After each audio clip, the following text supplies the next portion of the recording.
Smiley é uma série LGBT que está disponível na Netflix. Originalmente foi pensada, e criada por Guinea Clua e é basicamente aquele clichêzão que a gente gosta, Uma comédia romântica. A gente vai ver os sonhos, os receios, os medos, as angústias dos personagens. Fique aí até o final, porque a gente vai fazer uma análise completa e detalhada dessa série que está fazendo tanto sucesso na comunidade LGBT.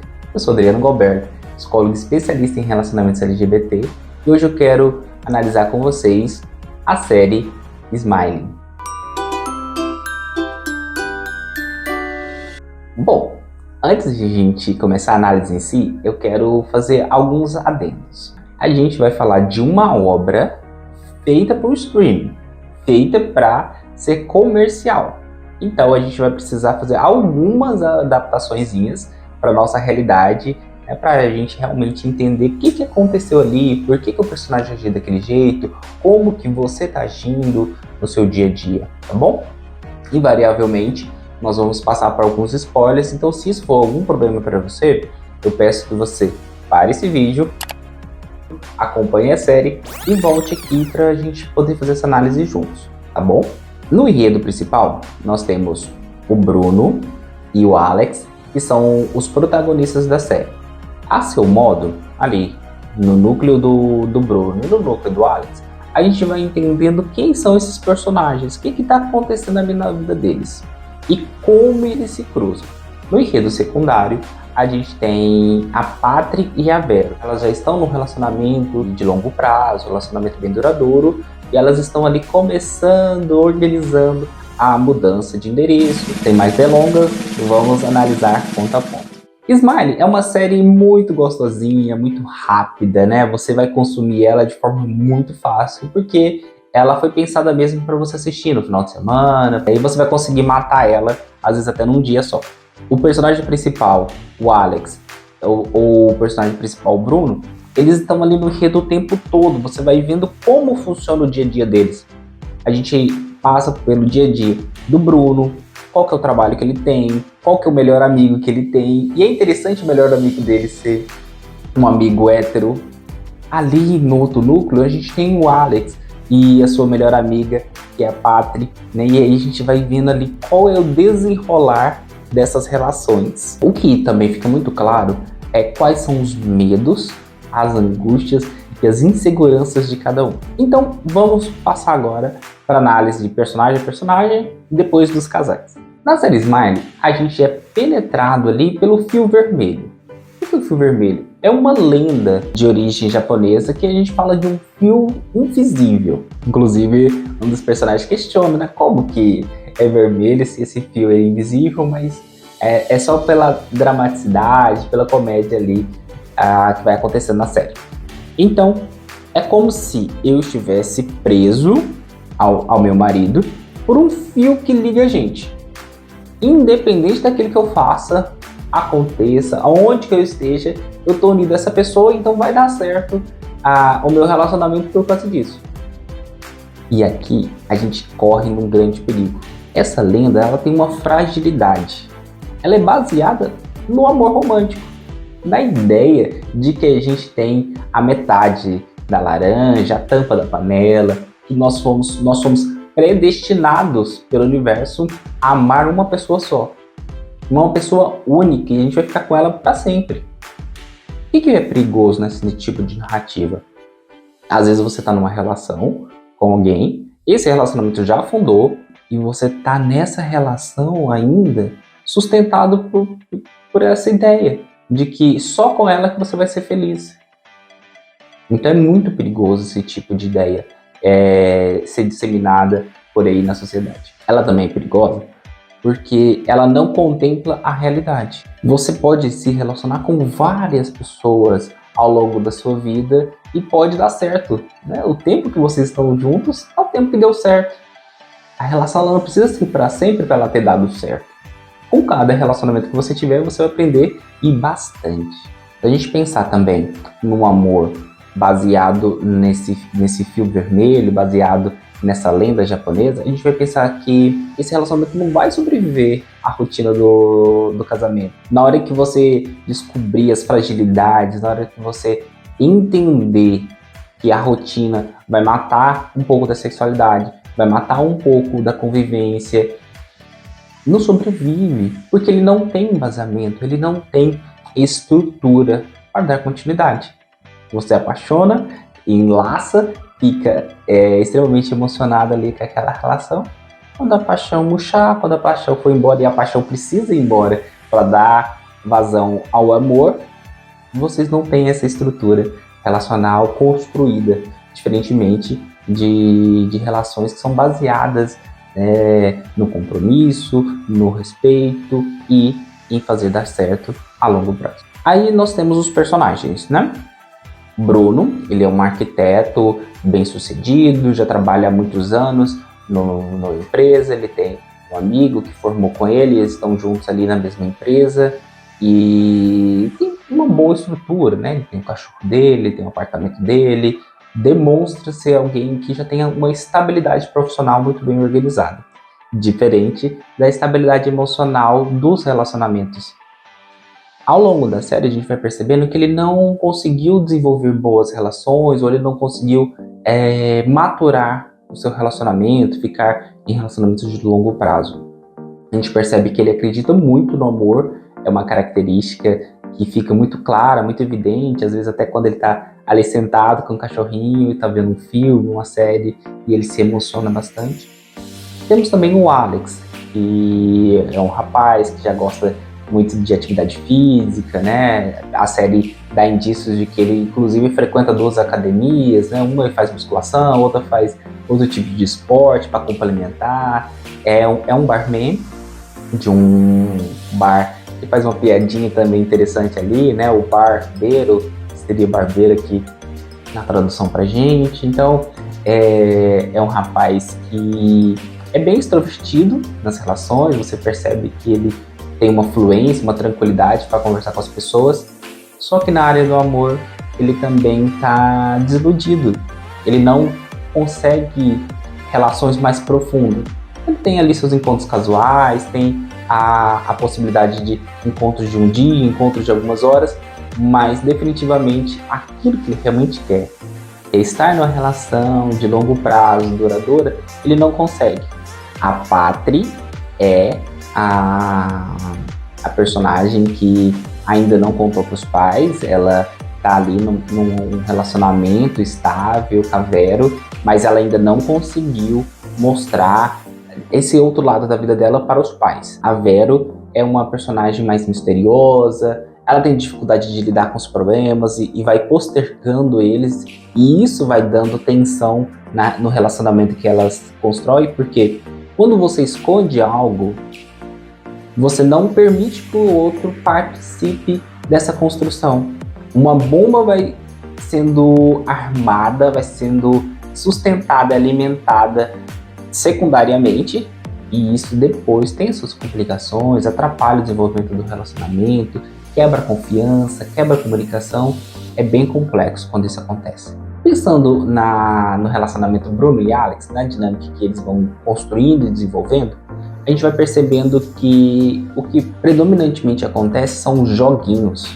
Naquele medo, naquela insegurança de demonstrar ou gostar, de falar que gosta, que foi interessante, que aquele encontro que eles tiveram foi muito bom, foi muito rico em aprendizado, eles começam a jogar com poder, jogar com, se eu falar aquilo que eu sinto, se eu disser daquilo que eu tô com vontade, o outro vai me achar fraco, vai me achar vulnerável.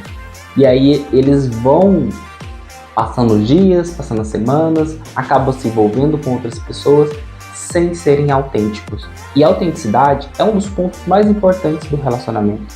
Você ser verdadeiro com os seus sentimentos, ser verdadeiro com as suas sensações, vai ajudar inclusive a desenvolver e a maturar a comunicação relacional do casal. A série também apresenta algo que acontece muito na comunidade LGBT, que é aquele medo, aquele receio, ou às vezes uma realidade entre uma pessoa que tem algumas características, sejam físicas, sejam profissionais diferentes, e outra que tem outras características, não se cruzarem, não conversarem ou não ter acesso uma à outra. É muito claro isso nos personagens principais, onde um tem aquele perfil bombado, aquele perfil que é até chamado do gay padrão. Então o Alex ele é aquele padrão de musculação, de trabalho, de pensamentos, de comportamentos e de cultura. E o Bruno, ele vai para o outro lado, né? Um lado mais sério, um lado mais da vestimenta diferente, de um trabalho reconhecido e respeitado. E aí é quase como se eles não se cruzassem, quase como se não fosse permitido um acessar o outro, um se interessar para o outro. Isso é claro que é um mito, né? É claro que é uma falácia, porque não corresponde à realidade, não corresponde a como as pessoas se relacionam na realidade. Talvez seja um marco dos aplicativos de relacionamento, talvez seja um marco das redes sociais, mas não de fato um impeditivo real para um se relacionar com o outro.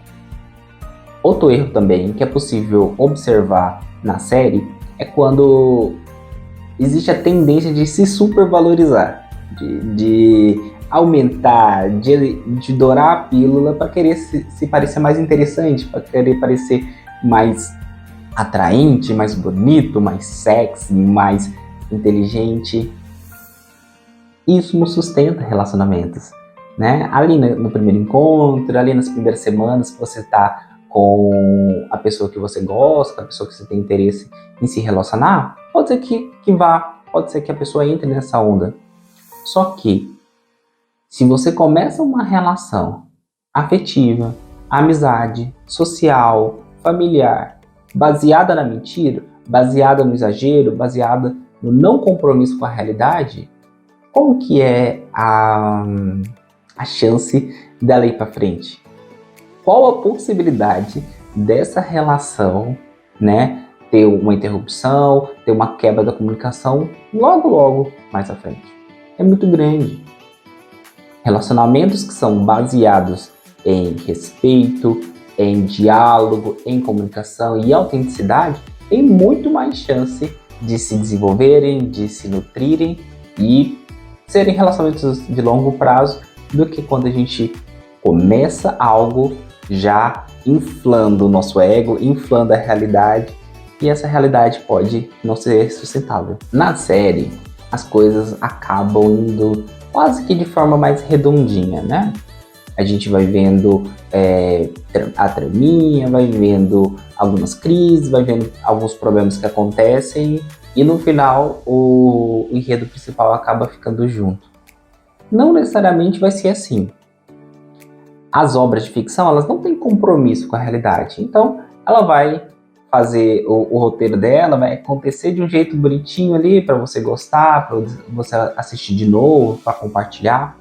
Só que, no dia a dia, na realidade, é bem possível que as inseguranças, os medos, as crenças, tanto do Alex quanto do Bruno, atrapalhem, tensionem eles estarem juntos. Talvez fosse melhor que eles tivessem trabalhado essas questões, né? Trabalhado as questões de insegurança, trabalhado os medos, trabalhado aquelas crenças de um relacionamento para o outro, observar o que deu certo, o que não deu certo, o que eu fiz que poderia ter nutrido mais aquela relação, o que o outro fez que me magoou, que me chateou, e aí eu fico com essa insegurança de entrar de novo em outra relação.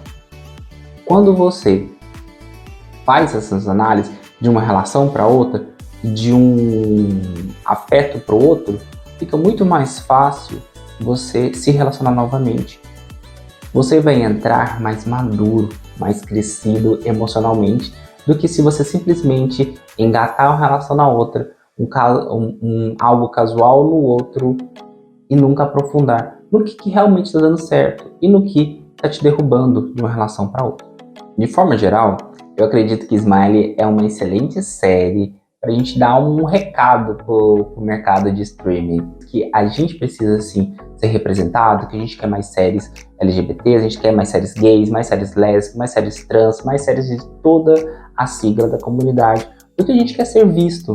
Né? Por muito tempo a gente só via exemplos e conteúdos heterossexuais, e conteúdos mais próximos com a nossa realidade tendem a ter maior similaridade. Se a gente pensar em termos de diversidade, em termos de exploração do restante da sigla da comunidade LGBT, é uma série que você precisa ter um pouco mais de atenção.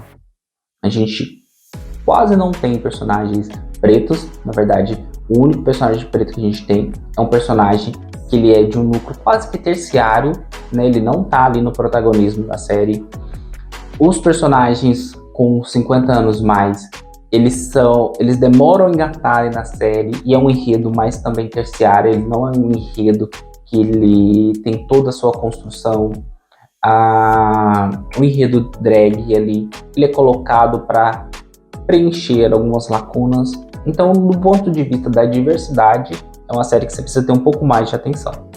Para sua formação enquanto ser humano, né, para sua formatação, para desenvolvimento dos seus afetos, para o seu crescimento pessoal, para o seu crescimento relacional, ela pouco vai contribuir para você aprender a se relacionar de forma saudável. A menos que você faça como a gente foi colocando aqui no vídeo de hoje. Olhando, vendo o que o personagem faz, observando, ó, isso é um ponto de atenção, isso é um ponto que eu não quero cometer esse erro, aí sim, é interessante.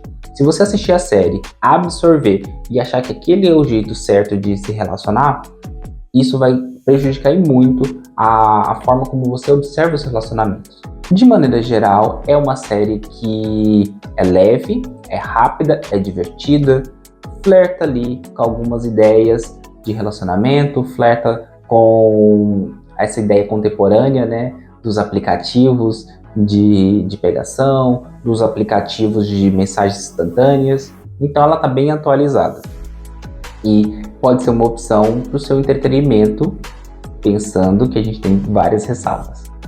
E você, o que achou desse vídeo? O que você achou dessa análise? Eu gostaria que você deixasse os comentários, né? O que você achou da série? Já tinha assistido? Está pensando em assistir?